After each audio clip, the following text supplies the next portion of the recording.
Welcome to my 22nd video covering topics from ancient Indian art, science, culture and architecture. Since last year, I have been doing videos on various topics. Now today, I'm going to talk about the ancient Indian art, say from 30,000 BC. The year is disputed, but around that time to about 1500 BC. Now, as I was going through the various books on history of the world art, I found less mention of Indian art, and I was a bit puzzled because our country has an history spanning thousands and thousands of centuries, much before the written times. So many of this knowledge comes from excavations, archaeological excavations, and they say that still a lot has to be discovered and archived. So, quoting from Lord Buddha, Chittam, Chittenaiva, Chintitam, which means any artistic creation that we call as Chittam, be a painting, a sculpture, or in any form is a stroke of creative genius, imagination, that is Chintaneva, and essentially a product of the mind, Chintitam.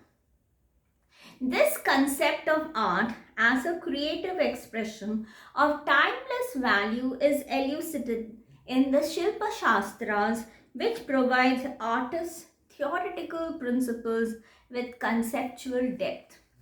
I have mentioned about Shilpa Shastras in my third video titled Vedic Geometry in Ancient India Times. Please check this video on my YouTube channel.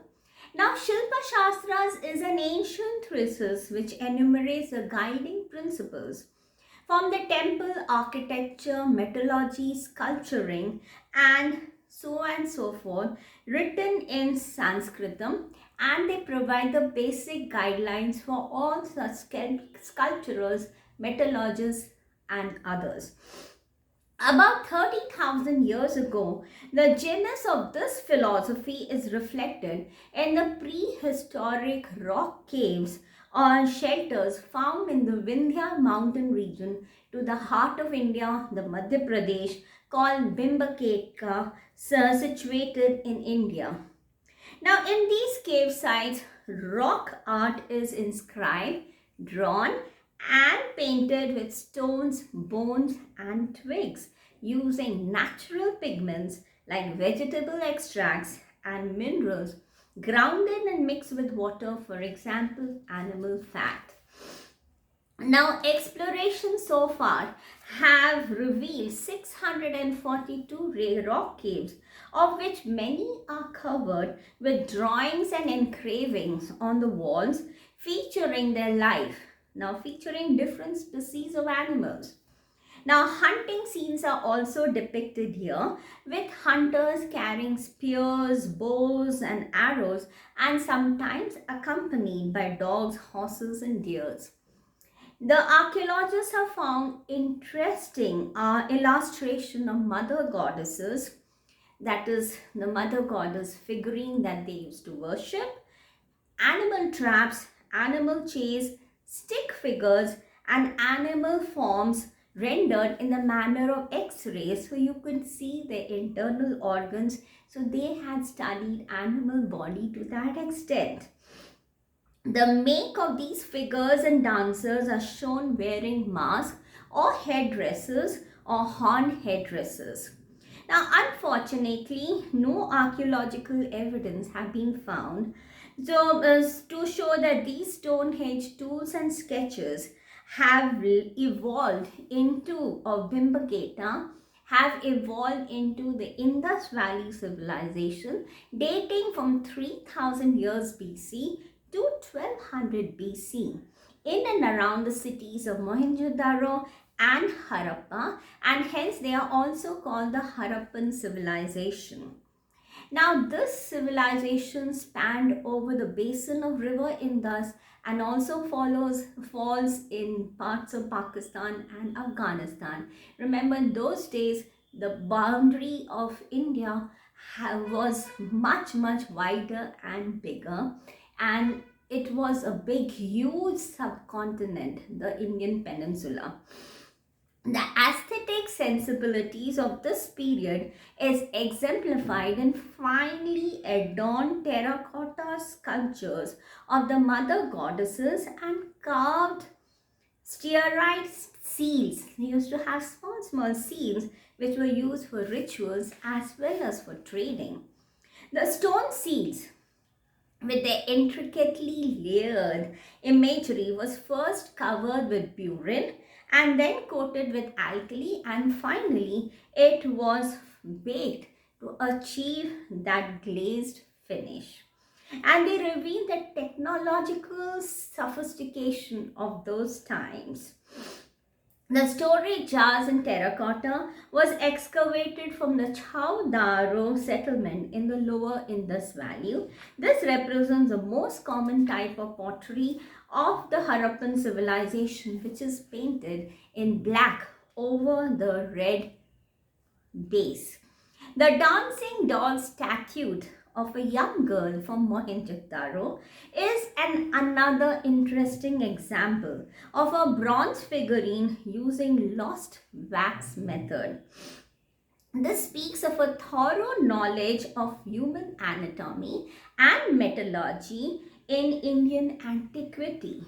Her elongated limbs are showing very elongated in pipe-like form and in unnaturalistic proportion appear graceful, though through confident posturing. This posture suggests that she was a lady of authority and she was beating her feet with the sound of some melody and in the rhythmic motions, and her many necklaces, she had very many number of necklaces and graceful arms full of bangles which tribal women wear till today. A coiled hair made into a bun at the back of her head and high held forehead, pouting lips, and an insolent look speaks of Indian social life of that time. The bust of a powerful bearded man from Mohenjo-daro is one of the few carved stone sculptures found from the Indus sides. His hairstyle and garment, which is covering his left shoulder, are particularly notable as they are different from the contemporary local fashion. Extensive research on this figurine has identified him as a priest king or a high-ranking official because of his meditative eyes and headdress. Now, we cannot understand the knowledge of ancient India unless we study the Vedas, a large body of sacred Hindu texts. The Rig Veda is the oldest of the four prime scriptures with 1028 hymns, composed in Sanskrit, mostly to the sun god, between 1500 to 900 BC. The art of religious writings in the India began with the Vedic period around 2nd century BC. Now let me end this video talk by describing a chariot, one of the four artifacts discovered from an archaeological mound at Ahmednagar, northeast of Mumbai. This chariot is yoked to two bulls and driven by a standing man. It is cast in bronze with a lost wax technique. The wheels can be dismantled and reassembled, which suggests a remarkable workmanship and technology. The elongated figure of the charioteer is similar to the figurine of a young girl from the Mohenjo-daro, which is around 1200 to 1500 BC.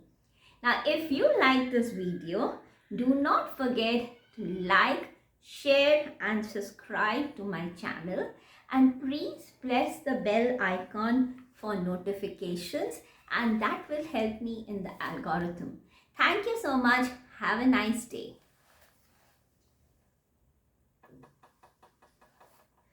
Welcome to my 22nd video on ancient Indian art, science, culture, practices that I bring forth on my YouTube channel since last year. Now, I have been doing extensive research on Indian art, but in the history of world art, most of the books have given less coverage to Indian art, and that set me thinking. So I said, let me do a small work on this regard. So today I bring to you the Indian art from the prehistoric time, say about 30,000 years before Christ. The year is slightly disputed, to about 1500 years before Christ. Now, if I may quote from Lord Buddha, he said that Chittam, Chittenaiva, Chintitam, an artistic creation, that is Chittam, will be such as a painting, sculpture, or in any form is a stroke of genius, that is intelligent mind, Chittenaiva, and essentially a product of the mind, Chintitam. This concept of art as a creative expression of timeless value is elucidated in Shilpa Shastras, which provide artists theoretical principles with conceptual depth. I have mentioned Shilpa Shastras, the ancient Indian treatise which enumerates the guiding principles for temple architecture, construction, sculpturing and metallurgy, written in Sanskrit. Please listen to my third video on Vedic geometry in ancient Indian temples.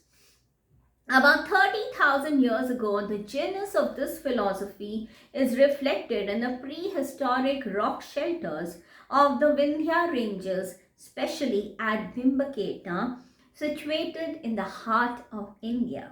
In these cave sites, rock art is inscribed, drawn and painted with stones, bones and twigs using natural pigments like vegetal extracts and minerals, grounded and mixed with water or animal fat. Explorations so far have revealed 642 rock shelters, of which many are covered with drawings and excavation featuring different species of animals. Hunting scenes also depict hunters carrying sticks, spears, bows, and arrows, sometimes accompanied by dogs, horses, or deers. The archaeologists have found interesting illustration of the mother goddesses whom they worship, traps, animal chases, stick figures, and animal forms rendered in the manner of X-rays depicting the inner organs. So can you understand the extent of study that these so-called cavemen have done to their drawings? The male figures and dancers have been shown wearing masks or long headdresses, and unfortunately, after that, no archaeological records have been maintained, and we haven't found much, and so we don't know how the Stone Age cave paintings came. This is early Mesolithic age. They evolved into a highly evolved culture called the Indus Valley civilization, at par in the world with the Mesopotamian and the Greek civilization.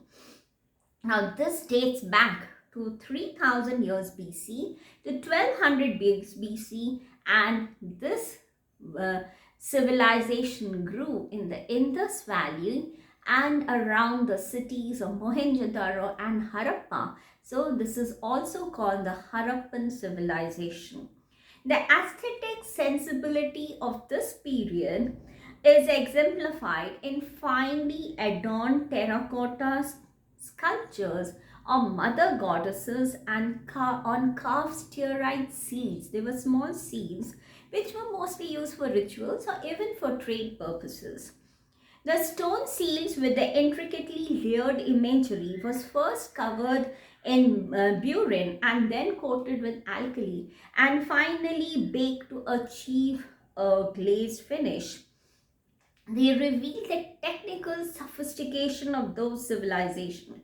The storage jars in terracotta was excavated from the Chao Daro settlement in the lower Indus, and this represents the most common type of pottery of the Harappan civilization, which is painted black over the red base.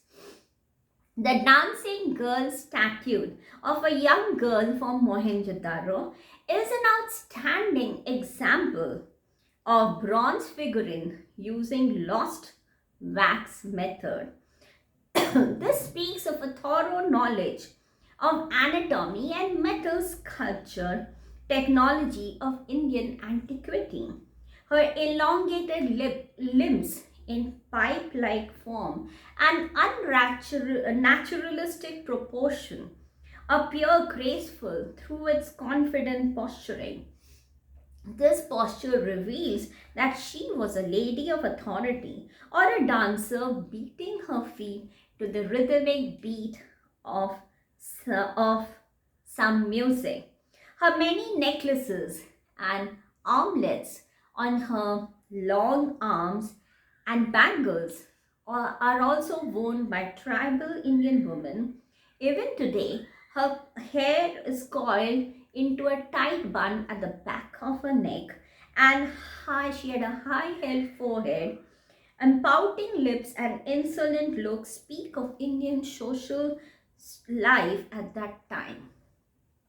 The bust of the powerful bearded man from Mohenjo-daro is one of the few carved stone sculptures found from the Indus sites, and his hairstyle and garment, which is covering his left shoulder, are particularly notable as they are different from contemporary local fashion.